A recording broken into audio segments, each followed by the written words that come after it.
J'ai découvert que mon mari prévoyait de me quitter, et une semaine plus tard, j'ai transféré ma fortune de 500 000 $ sous un autre nom. 33 ans de mariage réduits à une conversation téléphonique que je n'aurais jamais dû entendre. Aujourd'hui, je vais vous dire quelque chose que je n'aurais jamais cru partager. Et si, ne serait-ce qu'une seconde, cela vous semble familier, je vous demande simplement de laisser un j'aime et de vous abonner. Cela m'aidera à continuer à décompresser. Je m'appelle Elvira Robles, j'ai 58 ans et, pendant des décennies, j'ai cru que le véritable amour pouvait tout faire. J'avais tort. C'était une nuit de mars à Guadalajara, quand l'air frais filtrait par les fenêtres de notre maison de Zapopan. L'horloge numérique indiquait 2 heures du matin lorsque je me suis réveillée avec cette étrange sensation qu'on ressent quand il manque quelque chose. Le lit était froid à côté de moi. Ramiro n'était pas là. Je portais mon peignoir en coton rose, celui qui, selon lui, me donnait l'air d'une grand-mère. Tandis que mes pieds nus touchaient le carrelage glacé du couloir, la maison sentait le jasmin du jardin et le café restait dans la cafetière depuis l'après-midi. Une odeur qui me calmait autrefois, mais ce soir-là, elle était différente, menaçante. Je descendais lentement l'escalier, m'agrippant à la rampe en bois que nous avions achetée ensemble au marché de San Juan de Dios 20 ans plus tôt. Chaque pas craquait, et je priais pour qu'elle ne m'entende pas.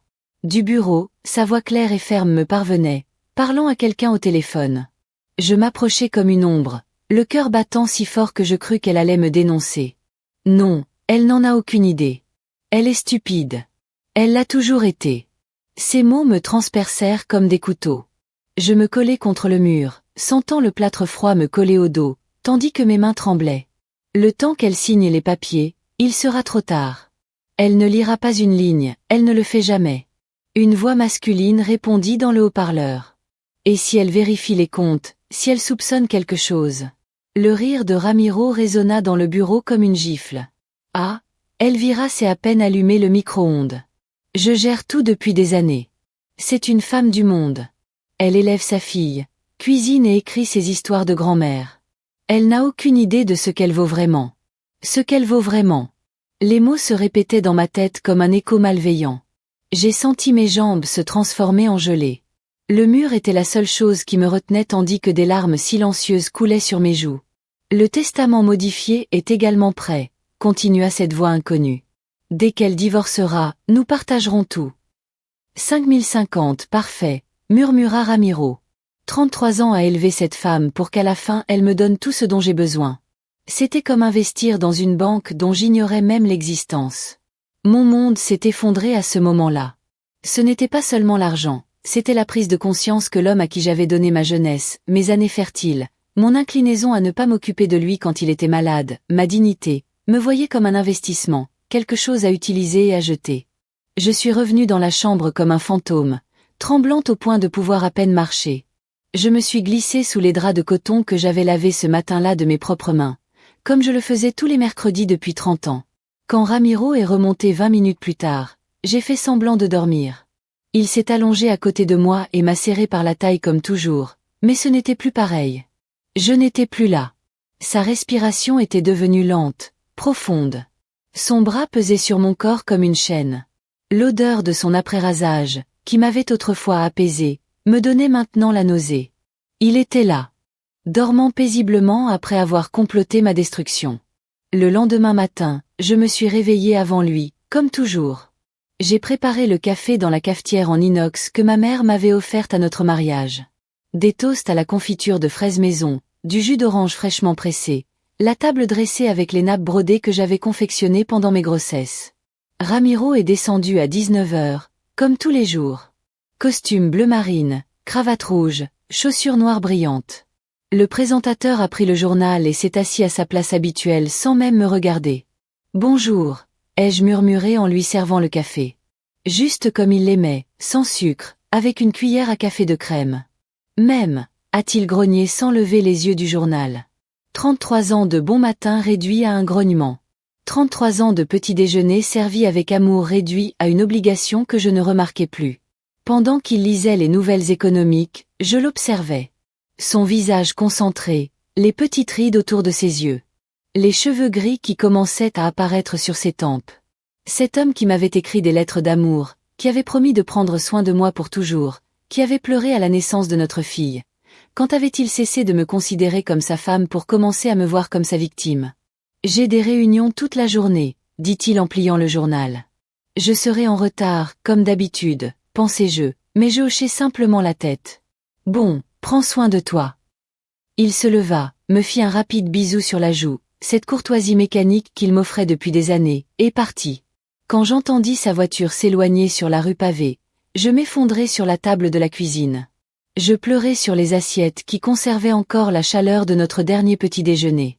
À son insu, ce matin-là, les larmes encore fraîches sur mes joues, j'ouvris pour la première fois de ma vie le tiroir du bureau où Ramiro rangeait les papiers importants. Mes mains tremblaient en cherchant quelque chose, n'importe quoi qui pourrait m'aider à comprendre depuis combien de temps il planifiait tout cela. J'y trouvais des relevés bancaires, des factures, des documents d'investissement, tous à son nom, tous contrôlés par lui. Pendant 33 ans, j'étais étrangère à ma propre vie financière.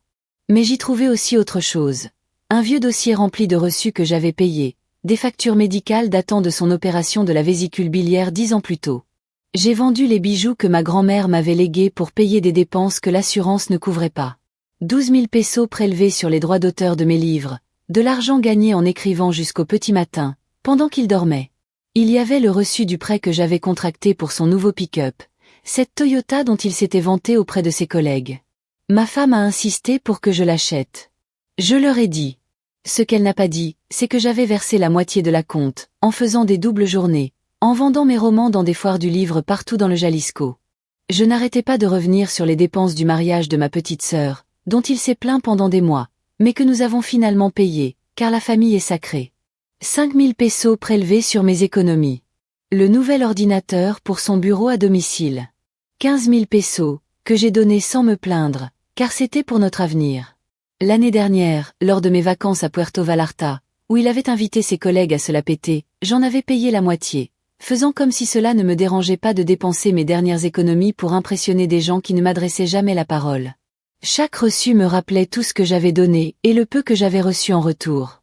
Assise par terre dans son bureau, entourée de papiers, je commençais à me souvenir non seulement de l'argent, mais aussi des sacrifices quotidiens devenus si normaux que je ne les remarquais même plus, comme cette fois où j'avais attrapé la grippe et où il m'avait dit qu'il ne pouvait pas s'absenter du travail pour prendre soin de moi car il avait une réunion importante. J'ai passé 3 jours au lit à lui préparer le petit déjeuner avec de la fièvre, repassant ses chemises entre 2 frissons. Quand je lui ai demandé d'acheter des médicaments, il m'a répondu « Voilà les clés de la voiture. Tu peux y aller. » Ou quand mon père est mort il y a 5 ans. J'étais dévastée. Je pleurais sans arrêt. Et il se plaignait parce que la maison était si triste et qu'il avait besoin que je la remette comme avant. Il n'y a pas eu de câlin, non, tout ira bien, juste l'exigence que tout fonctionne comme d'habitude, comme si la douleur était un luxe que je ne pouvais pas me permettre. Je me suis souvenu d'anniversaires oubliés, pas tous, mais suffisamment pour me faire mal, surtout mon 50e, quand je me suis réveillée en espérant au moins un joyeux anniversaire. Et il s'est enfui parce qu'il avait un rendez-vous chez le dentiste qu'il ne pouvait pas annuler. Il est revenu à 20h avec un beignet au Loxo. J'avais oublié que c'était ton anniversaire, mais voilà quelque chose de sucré. Un beignet au Loxo. 50 ans de vie célébrée avec un beignet de 25 ans. Mais le souvenir qui m'a le plus blessé à ce moment-là était mon livre, mon premier roman publié, Talavra Arts, qui avait pris 2 ans à écrire. Le jour où les premiers exemplaires sont arrivés par coursier, j'étais si excitée que j'ai pleuré en touchant mon nom imprimé sur la couverture. Ramiro est arrivé ce soir-là, et je lui ai montré le livre, les mains tremblantes d'excitation. Regarde, mon amour, mon premier livre publié est prêt. Il le prit, le parcourut 5 secondes et dit, « Bon, le dîner est prêt. J'ai faim. » Bon. 2 ans de travail, à se lever à 5 heures du matin pour écrire avant son réveil, à faire des recherches, à éditer, à se battre avec les éditeurs, réduit à « bon ». Cette nuit-là, j'ai pleuré dans la cuisine en préparant des chilles en nogada, son plat préféré. Les larmes se mêlèrent à la crème de la nogada, et je me dis que peut-être ainsi, le goût aurait le même prix que mes réussites, le sel et la solitude. Pendant des années, je me suis convaincue que c'était ça le mariage, que le véritable amour, s'était donné sans rien attendre en retour, que les femmes de ma génération étaient élevées pour prendre soin, pour soutenir, pour disparaître petit à petit jusqu'à devenir l'ombre de leur mari. Ma mère m'avait dit un jour, Elvira, ma fille, que le mariage, c'est comme étendre le linge. On fait tout le travail, mais à la fin, on porte toutes les deux des vêtements propres. À l'époque, cela me semblait sage. Maintenant, je réalisais que c'était la recette du succès. Du ressentiment. Mais le pire n'était pas ce que j'avais donné, mais ce qu'il m'avait pris sans que je m'en rende compte. Ma confiance chaque fois qu'il disait « Tu ne comprends pas ces choses-là ». Quand j'essayais de donner mon avis sur nos finances, chaque fois qu'il parlait à ma place lors de réunions sociales, comme si j'étais incapable d'avoir une conversation intelligente. Elvira est une très bonne cuisinière, disait-il, comme si c'était ma seule vertu digne d'être mentionnée, mon indépendance. Petit à petit, je m'étais habituée à lui demander la permission pour tout. Acheter des vêtements, rendre visite à ma sœur, m'inscrire à un atelier d'écriture. « Pourquoi as-tu besoin de ça ?» était sa réponse préférée. Et moi, comme une idiote, j'avais commencé à croire que je n'en avais pas vraiment besoin. Ma voix, quand j'essayais de partager mes idées, il avait cette façon de soupirer et de regarder le plafond qui me donnait l'impression d'être une enfant qui raconte des bêtises. Petit à petit, j'ai arrêté. Les dîners sont devenus silencieux. Les conversations se limitaient à des questions pratiques. Que nous fallait-il au supermarché? Si quelque chose à la maison en avait besoin.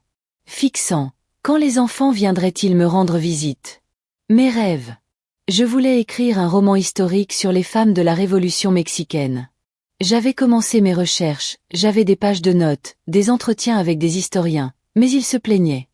Que je passais trop de temps dans ces fantasmes et que la maison était négligée. J'ai rangé mes recherches dans une boîte. Elles sont restées dans le placard, à prendre la poussière comme mes ambitions. Assise par terre dans son bureau, entourée des preuves de ma propre disparition, j'ai réalisé une terrible chose.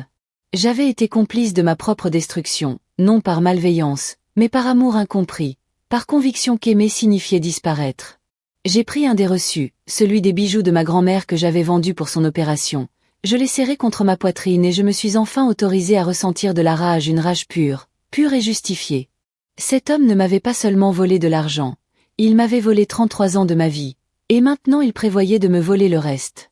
Mais je n'étais plus la même femme que j'avais traversé ces années-là. La veille, dans les escaliers, quelque chose avait changé. Une étincelle s'était allumée dans ma poitrine, petite mais vive. C'était la première fois depuis des décennies qu'il me le demandait. Et si je refusais, les jours suivants étaient une torture silencieuse. Ramiro agissait comme toujours. Mais maintenant, j'écoutais chaque mot avec une oreille attentive.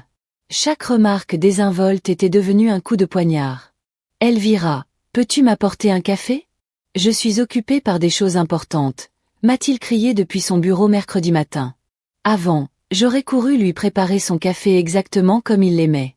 Maintenant, tandis qu'il moulait les grains, il pensait à des choses importantes, comme à un projet de me cambrioler. « Ta sœur a rappelé », m'a-t-il dit cet après-midi-là, sur le ton qu'il utilisait quand quelque chose le tracassait. « Pourquoi ne lui dis-tu pas d'arrêter d'appeler autant? On dirait qu'il n'a rien de mieux à faire. » Ma sœur Patricia appelait parce qu'elle s'inquiétait pour moi. Elle avait remarqué quelque chose de différent dans ma voix la dernière fois que nous avons parlé. Mais pour Ramiro, toute attention que je recevais de ma famille était une contrariété, une distraction à sa disposition. Jeudi, alors que je préparais le déjeuner, il jeta un coup d'œil dans la cuisine et fronça le nez. « Encore des haricots. Tu ne pourrais pas faire quelque chose de plus élaboré? Les Hernandez nous ont invités à dîner samedi, et Maria fait toujours des plats incroyables. Des haricots charros qu'elle cuisinait depuis 6 heures du matin avec du chorizo acheté avec mes derniers pesos, en y ajoutant de l'épazote que j'avais cultivé dans le jardin. Mais il ne voyait que des haricots, me comparant à Maria Hernandez, qui avait une femme de ménage et une cuisinière. La prochaine fois, demande de l'argent pour quelque chose de mieux, lui dis-je. Pour la première fois depuis des années, avec une fermeté qui m'a surprise moi-même, il me regarda étrangement. Qu'est-ce qui ne va pas chez toi? As-tu tes règles? Tes règles. Comme si la seule explication à la personnalité d'une femme était les règles à 58 ans, réduite à tes règles, quand j'ai osé donner mon avis. Mais ce qui m'a vraiment détruite s'est produit vendredi soir. J'étais dans le salon en train de corriger le manuscrit de mon nouveau roman quand je l'ai entendu au téléphone avec son frère Carlos. Oui, nous y voilà. Elvira écrit un autre de ses romans. Des nouvelles. Je pense qu'elle a passé l'âge de ses fantasmes, mais je la laisse faire. C'est comme donner un jouet à un enfant pour le faire taire. Des nouvelles, des fantasmes, un jouet pour me faire taire. Mes livres s'étaient vendus dans tout le Mexique. Des lecteurs m'écrivaient des lettres me racontant comment mes histoires les avaient aidés à traverser des moments difficiles. Une femme d'Oaxaca m'avait écrit que mon roman, Amor en tiempo de Maguel, lui avait tenu compagnie pendant la chimiothérapie de son mari. Une autre de Monterrey m'a dit que mon livre l'avait incité à quitter un mariage violent. Mais pour mon propre mari, j'étais une petite fille jouant avec des jouets. Cette nuit-là, j'ai pleuré sous la douche, sous l'eau chaude, sans qu'il m'entende. 27 ans. D'écriture. 12 livres publiés. Des milliers de lecteurs. Mais chez moi, mes accomplissements n'existaient pas. Samedi matin, le destin m'a offert le plus cruel et le plus nécessaire. Le cadeau de ma vie. Ramiro avait oublié son téléphone portable sur la table de la salle à manger. Il était allé prendre une douche pour aller à la salle de sport. Étrange, car il l'emportait toujours partout avec lui, comme un organe vital. Il le regardait plus que moi. Il lui souriait plus que moi. Le téléphone était là, face cachée, vibrant de temps en temps à cause des notifications. Mes mains transpiraient en le fixant. 33 ans de mariage m'avaient appris à respecter sa vie privée. Les maris se font confiance, m'avait dit ma mère. Ils n'ont pas besoin de consulter leur téléphone, mais la conversation de ce soir-là avait changé la donne. S'il prévoyait de me cambrioler, j'avais le droit de savoir comment je l'avais fait. Mon cœur battait si fort que je pensais qu'il s'entendrait dans toute la maison. Mes doigts tremblaient en faisant glisser mon doigt sur l'écran. Je n'avais pas de mot de passe. Pourquoi en aurais-je un? Sa femme, une idiote, n'oserait jamais le consulter. Les derniers messages provenaient d'un numéro anonyme. Je les lisais en retenant mon souffle. J'ai déjà les papiers prêts. Tout ce qui reste, c'est à toi de le signer sans le lire. Transférez le reste sur le compte que je vous ai donné. Ma réponse. Êtes-vous sûr qu'il ne se doute de rien? Ne vous inquiétez pas, c'est trop. Naïf. Hier, elle m'a interrogé sur des frais et je lui ai dit que c'était des investissements. Elle a tout avalé. Les femmes comme elles ne comprennent rien aux finances. Parfait. Le testament modifié est également prêt. Dès qu'elle divorcera, nous partagerons tout. 5050, excellent. 30 ans à élever cette femme pour qu'au final, elle me donne tout ce dont j'ai besoin. C'était comme investir à long terme dans une banque dont j'ignorais l'existence. Nous partageons le testament modifié. 5050, ce n'était pas seulement Ramiro. J'avais un complice. Quelqu'un d'autre qui allait garder l'argent de mes livres de compte, de mes économies, de l'héritage de mes parents. Je lisais chaque message comme un coup de marteau en pleine poitrine. Et si ça devient difficile, si elle ne veut pas signer, ça ne le sera pas. Je l'ai entraînée pendant des décennies à obéir. D'ailleurs, que va-t-elle faire? Prendre un avocat? Avec quel argent? Tout est à mon nom. Tu as raison. Elle est parfaite pour ça. Soumise, sans ressources, sans amis influents. Le genre de femme qui accepte ce qu'on lui donne. Soumise, sans ressources, sans amis influents. Le genre de femme qui accepte tout ce qu'on lui donne. C'est ce qu'il a vu en me regardant. Pas la femme qui lui avait offert les plus belles années de sa vie. Pas l'écrivain qui avait bâti sa carrière avec des mots et des rêves. Pas la personne qui avait pris soin de lui lorsqu'il était malade, qui avait élevé sa fille, qui avait fait de sa maison un sanctuaire. Il a vu une victime parfaite. Il y avait un autre message, plus récent. Demain, nous dînons chez les Hernandez. Il a amené Elvira pour qu'elle ne se doute de rien. Après, nous parlerons de la suite. Même dîner chez les Hernandez faisait partie de son plan. Je pensais que c'était une invitation. Pour lui, c'était un alibi. J'ai raccroché le téléphone, les mains tremblantes, et je l'ai laissé exactement où il était. Je suis allée dans le jardin où le bougainvillier que j'avais planté 15 ans plus tôt fleurissait dans toute sa splendeur, violet, intense, comme des bleus dans le ciel. Je me suis assise sur le banc en fer forgé que nous avions acheté pour nos 10 ans et j'ai vomi derrière les hortensias. J'ai vomi 33 ans de confiance trahie. J'ai vomi l'humiliation d'avoir été si prévisible, si manipulable, si parfaite pour être volée. Quand j'ai eu fini, je suis restée assise là, à contempler les fleurs dont j'avais pris soin avec tant d'amour, comme j'avais pris soin de notre mariage, comme j'avais pris soin d'un homme qui me voyait comme un investissement à long terme. Les femmes comme elles ne comprennent rien aux finances. Oh, mais elles comprendraient. Elles comprendraient. Très bien. Pour la première fois depuis des décennies, je n'ai pas couru à l'intérieur pour faire le ménage, lui préparer le déjeuner, m'assurer qu'elle avait tout ce dont elle avait besoin. Je suis restée dans le jardin, sentant quelque chose de nouveau grandir en moi. Poitrine. Ce n'était pas seulement de la rage, c'était quelque chose de plus froid, de plus calculé, de la détermination. Quand Ramiro est sorti de la salle de bain et a crié « Où est mon téléphone ?» J'ai répondu depuis le jardin Sur la table de la salle à manger, là où tu l'as laissé. Merci, mon amour, a-t-il hurlé en retour. Mon amour, quelle ironie. L'homme qui avait planifié de me détruire m'appelait encore amour, mais cela ne me faisait plus mal car, pour la première fois de ma vie, il avait son propre plan. Lundi matin, pendant que Ramiro se préparait pour le travail, j'étais dans la cuisine en train de préparer du café, les mains qui ne tremblaient plus. Pour la première fois depuis des jours, j'avais l'esprit clair. Je savais exactement ce que je devais faire. J'ai attendu que sa voiture disparaisse dans la rue Hidalgo avant de décrocher. J'ai fouillé dans mon vieux carnet d'adresses en cuir, celui que j'utilisais depuis la fac, jusqu'à trouver le numéro qu'il me fallait. Rebecca Salinas. Rebecca avait été ma camarade de classe à la faculté de lettres de l'université de Guadalajara. Tandis que je choisissais l'écriture, elle étudiait le droit. Nous nous étions perdus de vue depuis des années, mais je savais qu'elle était spécialisée en droit de la famille et qu'elle avait un cabinet en centre-ville. J'ai composé le numéro d'une main ferme. Une secrétaire m'a répondu d'une voix professionnelle. Cabinet d'avocats, Salinas et associés. Bonjour. Bonjour. Ici Elvira Robles. J'ai besoin de parler à Madame Rebecca Salinas. C'est urgent. Au nom de qui et dans quel but? Dites-lui qu'Elvira Robles, votre camarade de fac, est une affaire personnelle très délicate. Il y a eu un silence, une musique d'attente, puis la voix que je n'avais pas entendue depuis 15 ans. Elvira, mon Dieu, c'est toi? En entendant sa voix, quelque chose s'est brisé en moi. Je me suis mise à pleurer sans pouvoir me retenir. Ce n'était pas des larmes de tristesse. C'était du soulagement. Le soulagement d'avoir enfin quelqu'un qui puisse m'aider. Rébé, j'ai besoin de ton aide. Je ne sais pas quoi faire. Mon mari me vole. Il va me laisser sans rien. Où es-tu? Tu es sûr? Il est avec toi. Non, il est parti travailler. Je suis à la maison, mais Rébé, je ne peux pas parler longtemps.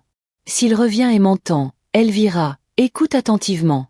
Peux-tu venir à mon bureau aujourd'hui? As-tu une voiture? Oui, j'ai la mienne, mais Rébé, je n'ai pas d'argent pour te payer. Je ne sais même pas combien j'ai vraiment. Ne t'inquiète pas pour ça pour l'instant. Viens me voir à 14 heures. Apporte tout ce que tu peux. Pièces d'identité, documents de ménage, relevés bancaires, tous les papiers que tu peux trouver. Et Elvira, ne dis à personne que tu viens me voir. À personne. J'ai raccroché et, pour la première fois depuis des semaines, j'ai ressenti une lueur d'espoir. J'avais un allié, quelqu'un qui connaissait la loi, qui pouvait comprendre ce qui se passait. Les heures jusqu'au rendez-vous m'ont semblé interminables. J'ai fouillé toute la maison à la recherche de documents. Dans le placard de Ramiro, j'ai trouvé une boîte en métal que je n'avais jamais vue auparavant. Elle était fermée à clé, mais j'en ai trouvé une similaire sur son trousseau de clés. Je l'ai ouverte, le cœur battant. À l'intérieur se trouvaient des copies de documents que j'ignorais. Un testament datant de l'année dernière dont il ne m'avait jamais parlé. Des relevés de comptes dont j'ignorais l'existence, et quelque chose qui m'a glacé le sang. Un contrat de divorce pré-rédigé, avec des dates vierges, n'attendant que ma signature. Tout était planifié dans les moindres détails. Elle avait même fait marquer les pages que je devais signer avec de petites flèches au crayon. À 2 heures précises, j'étais dans le bâtiment de verre du centre historique où Rebecca avait son bureau. Ses talons claquaient sur le sol en marbre tandis qu'elle se dirigeait vers la réception. Elle portait un tailleur bleu marine, les cheveux tirés en arrière en un chignon parfait, et avait cette assurance que seules les femmes qui savent exactement qui elles sont possèdent. Elvira, dit-elle en me serrant fort dans ses bras, regarde-toi, tu es toujours aussi belle. Ce n'était pas vrai, et nous le savions tous les deux. J'étais arrivée avec les cheveux en bataille, un chemisier froissé et les yeux gonflés par les larmes, mais elle avait eu la délicatesse de s'allonger doucement. Son bureau était impressionnant. Des bibliothèques en acajou remplies de codes juridiques, des diplômes encadrés au mur, une vue panoramique sur la cathédrale de Guadalajara. Rebecca avait construit quelque chose d'important de sa vie. Je l'avais construit. Que avais-je construit? Raconte-moi tout, dit-elle en me servant un café dans une tasse en porcelaine fine. Dès le début, je lui ai raconté la conversation que j'avais surprise, les messages téléphoniques, les documents que j'avais trouvés. Tout en parlant, elle prenait des notes avec un stylo doré, son visage devenant de plus en plus sérieux. Elvira, as-tu une idée de l'argent en jeu? Pas exactement. Il ne m'a jamais laissé me mêler des finances. Mais j'ai vendu beaucoup de livres au fil des ans, et il y a l'héritage de mes parents, la maison, leurs investissements. J'ai besoin que tu me donnes une estimation. C'est important. J'ai fermé les yeux et j'ai essayé de calculer les droits d'auteur de mes livres sur 27 ans de carrière, la maison que nous avions payée, les investissements qu'il avait faits avec notre argent, l'héritage de mes parents qu'il avait placé à nos noms à tous les deux lors de notre mariage. Je crois que c'était près de 500 millions de pesos. Au total, Rebecca a laissé tomber sa plume. 500 millions, c'est beaucoup.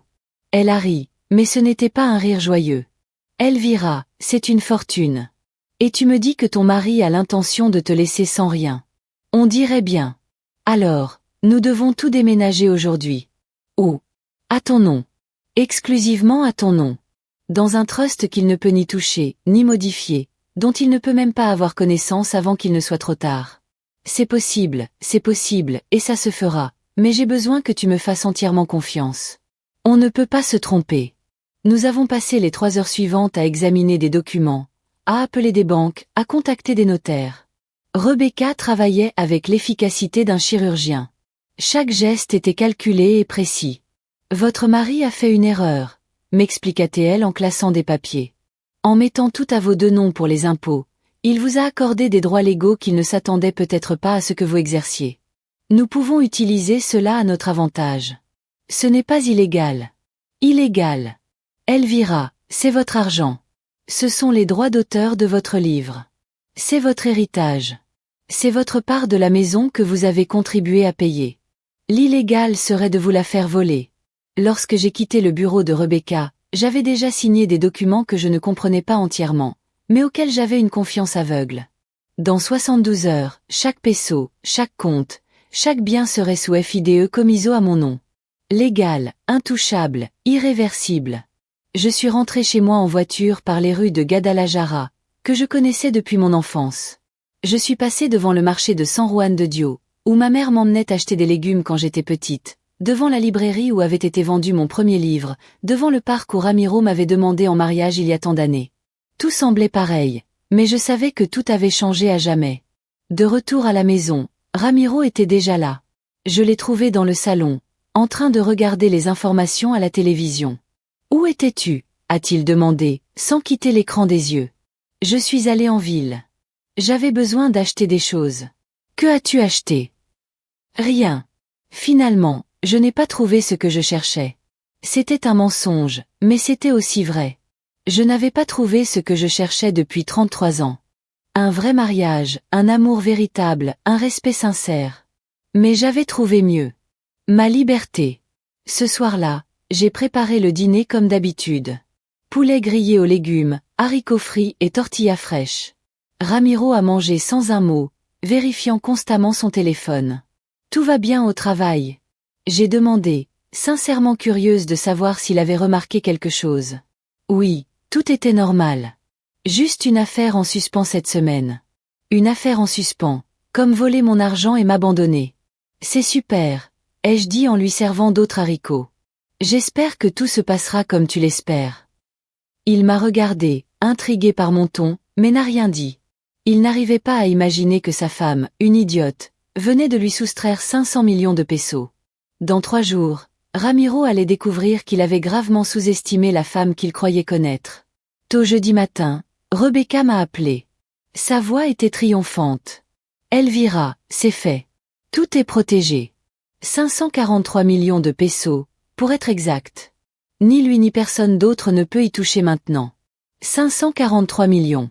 Je ne savais même pas que j'avais autant d'argent.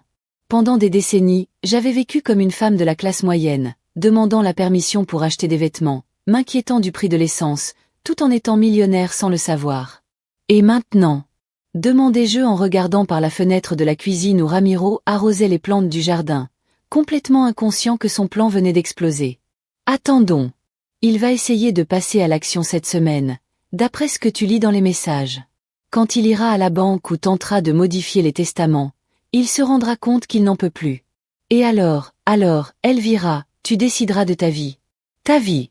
Il y avait si longtemps que je ne considérais plus ma vie comme quelque chose qui m'appartenait, quelque chose que je pouvais décider. J'ai raccroché le téléphone et, pour la première fois en 33 ans, je n'ai pas couru demander à Ramiro ce qu'il voulait pour le petit déjeuner. Je me suis assise à la table de la cuisine avec une tasse de café et j'ai simplement vécu avec des obligations immédiates, sans l'urgence de m'occuper de qui que ce soit. C'était une sensation étrange, presque inconfortable, comme lorsqu'on éteint un bruit incessant qu'on entend depuis si longtemps qu'on a oublié comment le remarquer. Et soudain, le silence devient assourdissant.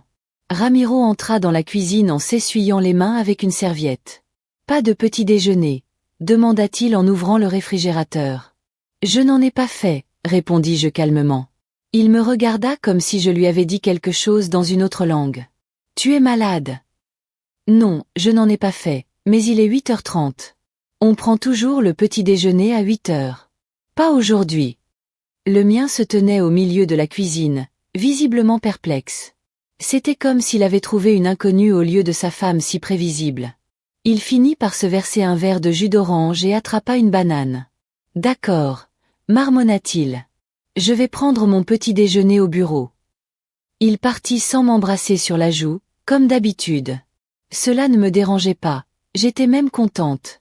J'ai passé la journée à faire des choses que je n'avais pas faites depuis des années.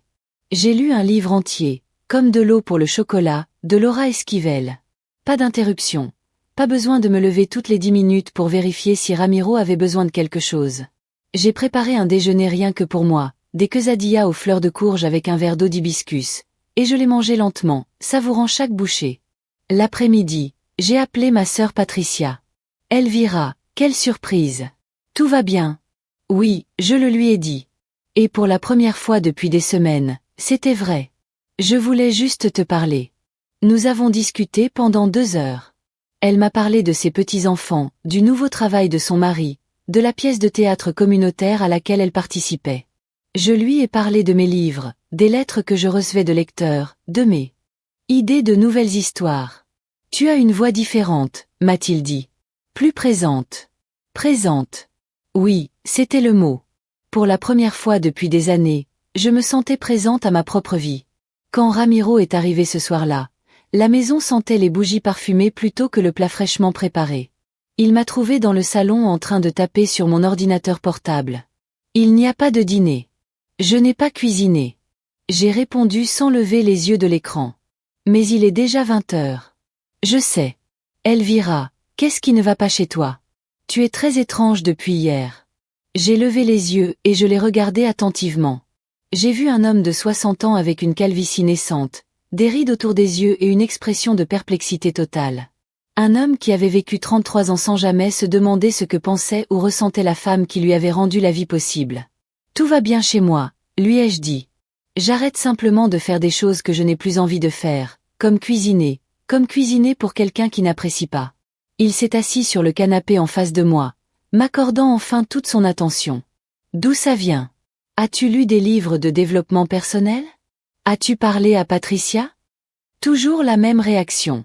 Quand une femme change, c'est forcément dû à une influence extérieure, jamais à sa propre décision. Jamais à cause de la fatigue accumulée, jamais au réveil. Non, Ramiro, je n'ai rien lu, je n'ai parlé à personne en particulier. J'ai juste réalisé que je peux choisir ce que je veux, comment je veux vivre le reste de ma vie. Cette nuit-là, j'ai mieux dormi que depuis des mois. Je ne me suis pas réveillée à 3h du matin en me demandant ce que je devais laver le lendemain, s'il y avait assez de nourriture dans le réfrigérateur ou si Ramiro aurait besoin de quelque chose de spécial pour le travail. Je me suis réveillée quand mon corps le voulait. Le chant des oiseaux dans le jardin. Ramiro était déjà là. Parti. Il avait laissé de la vaisselle sale dans l'évier et de la chapelure sur la table. Avant, j'aurais automatiquement couru pour nettoyer. Maintenant, je me suis servi du café et je me suis assis dans le jardin pour le boire, ignorant le désordre. Les plats pourraient attendre. Pour la première fois depuis des décennies, le Viraro Robles n'allait pas attendre. Vendredi après-midi, alors que je lisais dans le jardin, j'ai entendu Ramiro parler au téléphone depuis son bureau. Sa voix était tendue, bouleversée. Je ne comprends pas. Hier tu m'as dit que tout était prêt. Comment cela peut-il ne pas continuer? Qu'est-ce que cela signifie que les fonds ne sont pas disponibles? Je m'approche discrètement de la fenêtre. Je l'ai vu faire les 100 pas, passant sa main dans ses cheveux. Il doit y avoir une erreur. Oui, je comprends que nous sommes vendredi, mais j'ai besoin que vous revoyiez cela lundi matin à la 1h. Non, je n'ai rien dit à ma femme. Elle n'est censée rien savoir tant qu'on n'a pas signé. Il raccrocha le téléphone avec colère et resta là à regarder le mur. Pour la première fois, j'ai vu la peur sur son visage, la confusion, l'expression d'un homme dont le plan parfait venait de rencontrer un obstacle inattendu. Je suis retournée au jardin et j'ai continué à lire en me souriant. Rebecca avait raison. Les banques avaient tout bloqué. Ramiro ne pouvait pas toucher un seul peso. Ce soir-là, nous avons dîné en silence. Il était visiblement inquiet, vérifiant constamment son téléphone, envoyant des messages. J'ai mangé ma soupe de tortilla maison avec le calme de quelqu'un qui sait qu'il contrôle la situation pour la première fois depuis des décennies. Tout va bien au travail? Lui ai-je demandé avec une fausse innocence. Oui, seuls quelques problèmes techniques seront résolus lundi. Comme c'est bon. Je déteste quand les choses ne se passent pas comme prévu. Il m'a regardé étrangement aux commentaires, mais n'a rien dit. Samedi matin, je me suis réveillée avec un sentiment que je n'avais pas ressenti depuis des années. Je veux faire quelque chose juste pour moi, pas par obligation, pas pour plaire à quelqu'un d'autre, juste parce que je le voulais. Je me suis habillée de mes vêtements les plus confortables et j'ai conduit jusqu'au centre de Tlaquepaque. Cela faisait des années que je n'étais pas allée seule. J'ai parcouru les rues pavées, je suis entrée dans les galeries d'art. J'ai acheté un rebozo aux couleurs vives que j'ai aimé sans me demander s'il convenait à mon âge. J'ai déjeuné seule dans un petit restaurant traditionnel en commandant exactement ce que je voulais. Pozole rouge avec un supplément de citron et d'origan, du pain grillé doré et une eau fraîche d'horchata. Le serveur, un jeune homme d'une vingtaine d'années, m'a traité avec la courtoisie naturelle de tout client, et non avec la condescendance particulière réservée aux dames d'un certain âge. Dans l'après-midi, j'ai visité la librairie Gandhi sur la Plaza del Sol. J'ai acheté 3 livres sans penser au prix. Celui de Gabriel Garcia Marquez, que j'avais toujours voulu lire. L'un sur les femmes d'affaires mexicaines et l'autre sur les poèmes de Rosario Castellano. Quand je rentrais chez moi le soir, je me sentais comme une nouvelle personne ou peut-être comme la personne que j'étais avant de me perdre dans le mariage. Ramiro était dans le jardin en train de tailler les rosiers avec des mouvements brusques, visiblement frustré. « Où étais-tu toute la journée ?» Il m'a demandé sans se retourner vers moi. « À Tlaquepaque. Je n'étais pas partie depuis des années. Que es-tu allé faire là-bas ? Rien de spécial. Je voulais juste sortir. » Il s'est alors tourné vers moi et dans ses yeux j'ai vu quelque chose que je n'avais jamais vu auparavant. Incertitude. Pour la première fois de notre mariage. Il ne savait pas à quoi s'attendre de moi. Elvira, nous devons parler lundi de notre avenir. Notre avenir. Oui, il y a certaines choses que nous avons reportées, des décisions que nous devons prendre. C'est bon. Je lui ai dit avec tout le calme du monde. Parlons-en lundi. Mais je savais déjà que lundi, ce serait lui qui aurait besoin de toutes les réponses. Lundi est arrivé avec cette tension électrique qu'on ressent avant les orages. Ramiro s'est levé plus tôt que d'habitude. Il s'est préparé avec un soin particulier et a pris son petit déjeuner en silence tout en vérifiant constamment son téléphone. « Je vais être en retard aujourd'hui », m'a-t-il dit sans lever les yeux. « J'ai des problèmes importants à résoudre. » Bien sûr, répondis-je en me versant une autre tasse de café. J'espère que tout se passera comme vous l'espérez. Il est parti sans dire au revoir. Une demi-heure plus tard, Rebecca m'a appelé. Elvira vient d'aller à la banque. Mon contact m'a confirmé qu'il avait tenté de transférer des fonds et de modifier des comptes. Lorsqu'on lui a dit que c'était impossible, il s'est mis en colère. Il a demandé à parler au directeur général. Que t'ont-ils dit ? Que tous les actifs sont sous une fiducie légale et que toute demande de renseignement doit être effectuée par l'intermédiaire d'avocats. Il est parti furieux. J'estime que dans 1 heure il sera de retour chez vous. Que dois-je faire ? Rien. Restez calme. N'admettez rien. Ne niez rien. Écoutez simplement ce qu'il a à dire et Elvira. Enregistrez la conversation avec votre téléphone. Nous en aurons peut-être besoin plus tard. J'ai raccroché et j'ai attendu.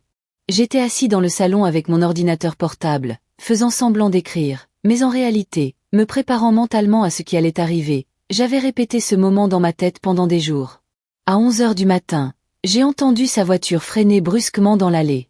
La porte claque, des pas furieux vers la porte d'entrée. Lorsqu'il entra, son visage était rouge de colère. « Qu'est-ce que tu le fais ?» Il m'a crié dessus depuis l'entrée. « Bonjour, Ramiro. Comment s'est passée ta journée à la banque ? » Il s'est approché de moi à grands pas agressifs. « Ne fais pas l'idiot avec moi, Elvira. Que as-tu fait de l'argent ? De quel argent parles-tu ? J'ai demandé de la voix la plus calme possible tout en activant discrètement l'enregistreur de mon téléphone, de l'argent des comptes, de mes placements. Tout est bloqué. Vos investissements, votre argent. Je pensais que c'était notre argent. Ne faites pas l'idiot. Vous savez parfaitement que je gère toutes les finances de cette maison. Oui, je sais. Pendant 33 ans, je t'ai laissé tout diriger. Grosse erreur de ma part. Il se tenait au milieu de la pièce, respirant lourdement. Pour la première fois, il semblait vraiment me voir, non pas comme l'épouse automatique que j'avais tenue pour acquise, mais comme une menace réelle. Était-ce ta sœur? Elle vous a mis ses idées en tête. Personne ne m'a rien mis en tête, Ramiro. Je viens d'entendre une conversation très intéressante mardi soir. Son visage est devenu pâle. Quelle conversation? Celle que tu as eu ton bureau à 2 heures du matin pour dire que ça allait être facile de me voler parce que je suis trop stupide pour comprendre les finances. Silence total. Je pouvais voir son cerveau travailler à toute vitesse, essayant de se souvenir exactement de ce que j'avais dit, calculant ce que je savais. Elvira, je peux t'expliquer. Xicar quoi? Comment allais-tu changer le testament pour me laisser sans rien? Comment comptais-tu partager mon argent avec ton complice? Comment aviez-vous transféré des fonds vers des comptes dont je ne connaissais pas l'existence depuis des mois? Cet argent est à moi aussi. J'ai travaillé pour lui. Vous avez vraiment travaillé pour les redevances de mes livres, pour l'héritage de mes parents, pour les économies que j'ai récoltées en vendant les bijoux de ma grand-mère pour financer votre exploitation. Nous sommes mariés. Ce qui est à toi est à moi. Vous avez raison. Nous sommes mariés, mais apparemment, ce qui est à vous n'était pas à moi. Ou si tu pensais m'inclure dans ton plan pour me voler. Il s'assit lourdement sur le canapé, comme si ses jambes ne pouvaient plus le soutenir. Ce n'était pas du vol, c'était de la réorganisation. Réorganiser, me traiter de stupide, inutile et dire que tu m'as élevé pendant 30 ans pour enfin tout m'enlever, c'est réarranger. Je n'ai pas dit ça. Non, laissez-moi vous rafraîchir la mémoire. 30 ans à élever cette femme pour qu'à la fin elle me donne tout ce dont j'ai besoin. C'était comme investir à long terme dans une banque dont je ne savais pas qu'elle en était une. Ses yeux s'écarquillèrent. Je ne m'attendais pas à ce qu'il se souvienne de ces paroles exactes. Elvira, écoute-moi. Non, j'en ai assez entendu. Pendant 33 ans, j'ai écouté pendant que vous me disiez que je ne comprenais pas l'argent, que je ne comprenais pas les affaires, que je ne comprenais rien d'important. Il s'avère qu'il a parfaitement compris. Ce que je n'ai pas compris, c'est que l'homme qui m'avait promis de m'aimer et de me protéger me considérait comme un investissement. Il se leva du canapé et commença à marcher en rond, passant ses mains dans ses cheveux. C'est bon. J'ai mangé des erreurs. J'ai dit des choses laides. Mais nous sommes la famille Elvira. Nous pouvons résoudre ce problème. Famille. Les membres de la famille se volent les uns les autres. Je ne te volais pas.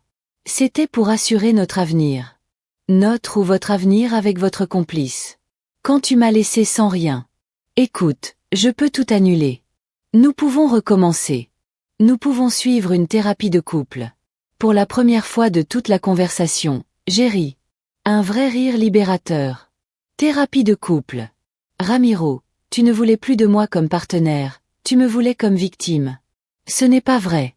Non. Alors dis-moi. À quand remonte la dernière fois que tu m'as demandé comment je me sentais? À quand remonte la dernière fois que tu m'as demandé ce que je voulais faire de ma vie? À quand remonte la dernière fois que tu m'as vu comme plus que la femme de chambre qui faisait vivre ta vie confortable? Il ne pouvait pas répondre parce que nous connaissions tous les deux la réponse. Jamais.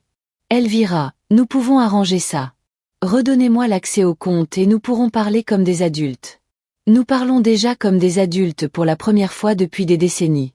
Il s'est approché de moi et pendant un instant j'ai cru qu'il allait mendier. Au lieu de cela, son visage se durcit. Cela ne va pas rester ainsi. Je vais poursuivre. Je vais prouver que tu m'as volé, que tu as caché des biens matrimoniaux, que tu es mentalement instable. Fais-le, dis-je avec un calme qui m'a surpris.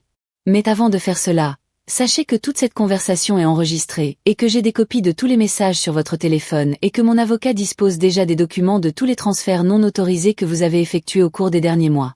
Son visage tomba complètement. Votre avocat. Oui, mon avocat. Il s'avère que les femmes idiotes comme moi peuvent aussi engager des avocats. Qui est-ce? Quelqu'un qui, contrairement à vous, me respecte suffisamment pour ne révéler mes projets que lorsque le moment est venu. Il resta là, vaincu. Pour la première fois de notre mariage, C'était lui qui n'avait pas le contrôle. Que veux-tu? A-t-il finalement demandé. Respecte. Quelque chose que tu aurais dû me donner il y a 33 ans. Et si je te respecte, pouvons-nous résoudre ce problème, Ramiro? Tu ne peux pas réparer 33 ans de mépris avec une promesse faite en désespoir de cause. Et alors? Vas-tu me laisser sans rien? Je vais te laisser avec exactement ce que tu allais laisser moi, ce que tu mérites. Nous sommes mariés, Elvira. Ce n'est pas qui vous êtes. Vous avez raison, je ne suis pas comme ça, mais j'ai appris d'un excellent professeur. Il a pris ses clés dans le placard de l'entrée. Cela ne va pas rester ainsi.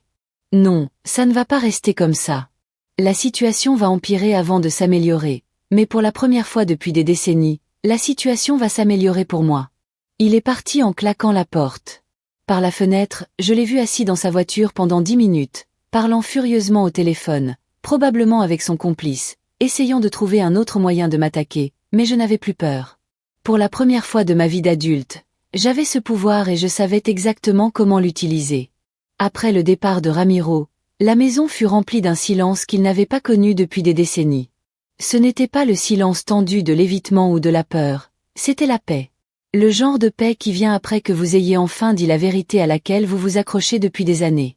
Je me suis assis dans le salon et j'ai regardé l'espace qu'il avait occupé pendant qu'il criait et menaçait, et j'ai réalisé quelque chose d'extraordinaire. Je ne me sentais pas coupable. Je ne me sentais pas mal d'avoir trahi sa confiance ou d'avoir détruit notre mariage. Je me sentais libre. Cet après-midi-là, j'ai appelé Rebecca pour lui parler de la confrontation. Vous avez tout enregistré, n'est-ce pas? C'est la première chose qu'il m'a demandé. Chaque mot. Parfait. Il va essayer de te poursuivre en justice comme il a menacé. Mais avec cet enregistrement et toutes les preuves dont nous disposons, ses avocats vont lui conseiller de ne pas s'attirer de gros ennuis juridiques. Que penses-tu qu'il va faire? Il essaie probablement de vous rendre la vie misérable par d'autres moyens. Rumeurs, chantage affectif. Peut-être qu'essayer de convaincre vos amis et votre famille que vous êtes fou est le jeu typique pour les hommes qui perdent le contrôle. Il avait raison. Au cours des jours suivants, Ramiro n'est pas revenu à la maison, mais a lancé une campagne systématique pour l'isoler et a appelé ma sœur Patricia avec une version déformée des événements. Patricia m'a appelé en pleurant, m'a dit Rebecca lors de notre rencontre mercredi. Il dit que Ramiro lui a dit que tu avais une dépression nerveuse, que vous avez caché l'argent de votre famille et que vous avez besoin d'une aide psychiatrique. Que lui as-tu dit? Laissez-le écouter l'enregistrement. Il avait envoyé à Patricia l'enregistrement complet de la confrontation avec Ramiro. Quand je l'ai appelée ce soir-là, elle était en colère, mais pas contre moi. Ma sœur, je ne peux pas croire ce que j'ai entendu. Ce salaud. C'est comme ça que je t'ai parlé, c'est comme ça que j'ai pensé à toi. C'est comme ça depuis des années, Patty. Je ne voulais juste pas le voir parce que tu ne m'as jamais rien dit. Parce que lorsque vous vivez quelque chose comme ça chaque jour, vous ne vous en apercevez plus. Cela devient normal jusqu'au jour où vous vous réveillez et réalisez que normal ne veut pas dire bien. Qu'est-ce que tu vas faire maintenant? C'était une question que je me posais depuis des jours. Pour la première fois de ma vie d'adulte. Je pouvais faire ce que je voulais. Le sentiment était à la fois excitant et terrifiant. Je vais vivre, lui ai-je dit. Je vais faire toutes les choses que j'ai reportées depuis 33 ans. La première chose que j'ai faite était quelque chose de complètement inédit pour moi. J'ai embauché une femme de ménage, non pas parce que je ne pouvais pas nettoyer ma propre maison, mais parce que je voulais utiliser mon temps pour des choses plus importantes que passer l'aspirateur et nettoyer.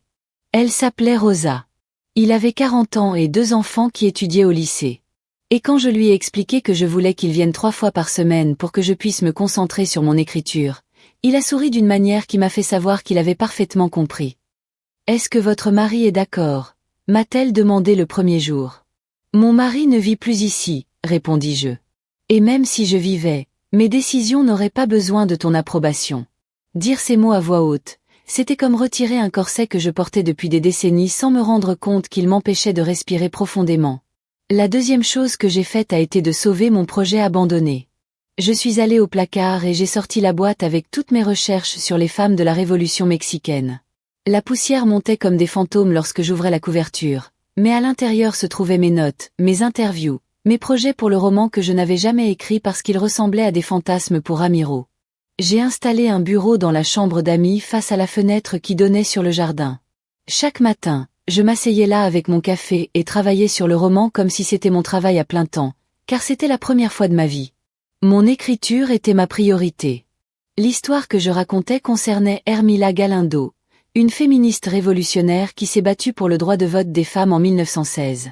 En écrivant sur son courage, sur la façon dont elle a défié des hommes puissants qui croyaient que les femmes n'avaient pas leur mot à dire sur leur propre destin, j'avais l'impression d'écrire aussi ma propre histoire de libération. Les femmes mexicaines sont fortes depuis des siècles, a écrit dans une scène. Parfois seulement, ils oublient que la force ne signifie pas accepter l'inacceptable. Un après-midi, alors que je travaillais sur un chapitre particulièrement difficile, on sonna à la porte. Il s'agissait de Carmen Hernandez, l'épouse du collègue de Ramiro. Nous nous saluions cordialement lors de réunions sociales depuis des années, mais nous n'avions jamais eu de véritable conversation. Elvira, j'espère que je ne te dérange pas, dit-elle lorsque j'ouvris la porte. Elle avait l'air nerveuse, comme si elle n'était pas sûre de faire la bonne chose. Pas du tout, Carmen. Entrez, s'il vous plaît. Je l'ai emmenée au salon et lui ai proposé du café.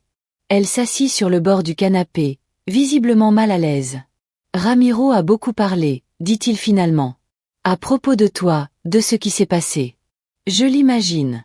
Il dit que vous avez eu une crise, que vous avez besoin d'aide, que vous avez caché de l'argent à la famille.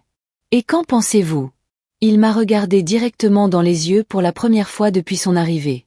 Je pense que je connais mon propre mari et je sais que s'il pensait pouvoir me faire ce que Ramiro te faisait, il le ferait sans hésitation. Je ne m'attendais pas à cette réponse. Carmen avait toujours semblé être l'épouse parfaite, complaisante et silencieuse. Savez-vous ce qu'il faisait? Assez. Ricardo m'a dit que Ramiro avait transféré de l'argent en parlant de divorce, en supposant qu'il s'en sortirait mieux. Parce que vous ne compreniez pas les finances. Il se pencha en avant, baissant la voix. Elvira, j'ai aussi économisé de l'argent sur un compte dont Ricardo ne connaît pas l'existence. Pas grand-chose, mais quelque chose au cas où. Nous restâmes assis en silence pendant un moment. Deux femmes reconnaissant qu'elles se préparaient à la même chose. La possibilité que les hommes auxquels ils avaient consacré leur vie les trahissent. Comment as-tu fait? Il m'a demandé. Comment avez-vous trouvé la valeur? Je n'ai pas trouvé le courage, lui ai-je dit. Le courage m'a trouvé alors que je n'avais pas d'autre choix. Après le départ de Carmen, je me suis assis dans mon jardin pour regarder le coucher du soleil. Les bougainvilliers étaient plus brillants que jamais, comme s'ils avaient fleuri plus intensément en réponse à la nouvelle énergie de la maison. J'ai bu un verre de vin rouge, quelque chose que je ne me serais jamais permis de faire avant 18 heures lorsque Ramiro vivait ici. Le téléphone sonna. C'était un numéro inconnu. Madame Roblé, voici Eduardo Martinez de Editorial Planta. Nous suivons votre travail depuis des années, et aimerions vous parler de la possibilité de publier une collection spéciale de vos romans, chez un grand éditeur. Il voulait rééditer mes livres, créer une collection spéciale, peut-être même les traduire dans d'autres langues. C'était le genre de reconnaissance professionnelle dont je rêvais depuis des décennies. J'adorerais te parler, dis-je en regardant par la fenêtre vers le jardin où j'avais trouvé ma voix pour la première fois depuis des décennies. Parfait. Pourrions-nous nous rencontrer la semaine prochaine? Nous sommes également très intéressés par votre nouveau projet sur les femmes de la Révolution. Quand j'ai raccroché, j'ai réalisé qu'elle souriait. J'ai préparé exactement ce que je voulais manger. Une salade de nopal avec du fromage panela, de l'avocat et du piquin. J'ai mangé lentement, en savourant chaque bouchée, en lisant sans que personne ne me dise que c'était impoli. Après le dîner, j'ai appelé ma nièce Alejandra, qui étudiait le graphisme à l'université de Guadalajara. Travaillons ensemble. Ce sera votre premier projet professionnel. Lorsque nous avons raccroché, j'ai réalisé que pour la première fois depuis des années, j'avais fait des projets pour l'avenir qui m'excitaient au lieu de m'angoisser. Je me suis endormie dans mon lit, dans ma maison, dans ma vie, sachant que tout ce que j'avais m'appartenait réellement. Non pas parce que quelqu'un me l'avait donné, mais parce que je l'avais construit, protégé et revendiqué. Avant de m'endormir, j'ai pensé à toutes les femmes qui, comme moi, avaient passé des années à disparaître lentement dans leur propre vie. Je voulais leur dire qu'il n'est jamais trop tard pour se retrouver, que la vie que vous pensez avoir perdue vous attend de l'autre côté de la peur. 6 mois plus tard, je suis assis sur la terrasse de ma maison. Nouveau à Ajijic, avec vue sur le lac Chapala alors que le soleil se couche comme une pièce d'or sur l'eau. Mon ordinateur portable est ouvert devant moi et montre la dernière page de Corazon Revolucionario, le roman sur les femmes de la Révolution mexicaine, que j'ai finalement terminé après 2 décennies passées dans une boîte. La maison est plus petite que celle de Zapopan, mais c'est entièrement à moi. J'ai choisi chaque meuble. Chaque couleur sur les murs reflète mes goûts, pas ceux de quelqu'un d'autre. Le jardin est plein de plantes que je voulais, de la lavande, du romarin, des bougainvilliers violets et un petit jardin où je cultive des tomates, des cerises et des piments serrano. La table sur laquelle j'écris chaque matin est en bois de parota, acheté auprès d'un artisan local. J'y ai une photo de ma grand-mère, celle qui m'a appris que les femmes peuvent être fortes tout en étant douces, et un exemplaire de Cœur révolutionnaire sorti de l'imprimeur la semaine dernière. Éditorial Planta n'a pas seulement publié la collection spéciale de mes romans précédents, nous avons également signé un contrat pour 3 autres livres, dont celui-ci sur la Révolution. Les ventes ont dépassé toutes les attentes. Il s'avère que lorsque vous écrivez à partir de votre vérité, les gens la ressentent. Mon téléphone sonne. C'est Alejandra, ma nièce, qui appelle de son nouveau bureau de design. Mec, as-tu déjà vu les critiques sur Goodr? Vous avez 4 étoiles et demie, et il y a plus de 200 commentaires. Sérieusement, je ne l'ai pas fait, eu le temps de vérifier. Une femme a écrit, ce roman m'a appris qu'il n'est jamais trop tard pour reprendre sa vie. Merci Elvira Robles de m'avoir rappelé qui je suis. Cette femme de 62 ans a ouvert sa propre entreprise après que ses enfants lui ont dit qu'elle était trop vieille pour entreprendre. Ce ne sont pas seulement des critiques littéraires, ce sont des témoignages d'éveil. Cette fois, c'est Rebecca Elvira, j'ai des nouvelles, sérieusement. Son avocat lui a expliqué qu'avec toutes les preuves dont nous disposons, non seulement elle perdrait le procès, mais nous pourrions poursuivre pour tentative de fraude et de détournement. S'avère avoir des antécédents de fraude. Lorsqu'il a découvert que nos conversations étaient enregistrées, il a disparu de la carte. Ramiro est resté seul dans cette affaire. Après avoir raccroché, je regarde le lac. Il y a 6 mois, Ramiro était le centre de mon univers, l'homme dont j'avais besoin de l'approbation pour me sentir précieux. Maintenant, c'est juste quelqu'un que je connaissais, quelqu'un qui fait partie d'une vie qui ne m'appartient plus. J'ai entendu dire qu'il était parti vivre à Puerto Vallarta avec une femme plus jeune. Une partie de moi s'est sentie désolée pour elle quand je l'ai découvert. Pas par jalousie, mais parce que je sais qu'il lui fera ce qu'il m'a fait, si elle le permet. Hier, j'ai reçu une lettre inattendue. C'était de Carmen Hernandez, chère Elvira, qui disait « Je voulais que tu saches que j'ai suivi ton exemple. Après 30 ans de mariage, j'ai dit à Ricardo que je voulais faire une maîtrise en psychologie. Il m'a dit que j'étais folle. Pourquoi voulais-je ces bêtises à mon âge? Université de Guadalajara.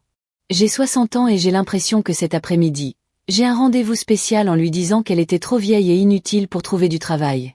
Après avoir lu Cœur révolutionnaire, il a décidé de chercher un emploi pour la première fois en 40 ans. Madame Robles ne le fait pas, je sais ce que cela signifie pour moi de la rencontrer en personne. La librairie est un espace cosy baigné de lumière naturelle et de plantes.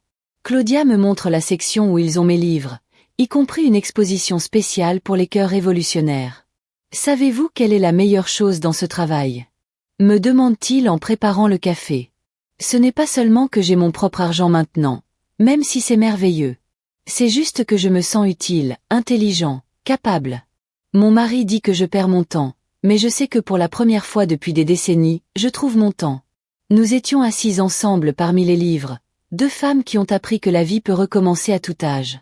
Si vous avez le courage de le réclamer. Quand je rentre chez moi le soir, je me verse un verre de vin rouge et je sors dans le jardin. Les lucioles ils commencent à apparaître parmi les plantes, de petites lumières dansant dans l'obscurité comme des espoirs rendus visibles. Je pense à la femme que j'étais il y a 6 mois, Elvira Robles, l'épouse invisible, l'écrivain sous-estimé, la femme qui avait oublié qu'elle avait sa propre voix. Cette femme est morte le jour où j'ai entendu la conversation dans le bureau de Ramiro et quelqu'un de nouveau est né de ses cendres. Elvira Robles, la femme qui s'est sauvée. Mon téléphone sonne encore une fois. C'est un numéro que je ne reconnais pas. Madame Robles, voici Maria Gonzalez du programme Mugère de Valor sur Canal 11. Nous aimerions l'inviter à partager son histoire dans notre programme. Nous avons reçu de nombreux appels de femmes qui souhaitent savoir comment elle a trouvé le courage de changer de vie.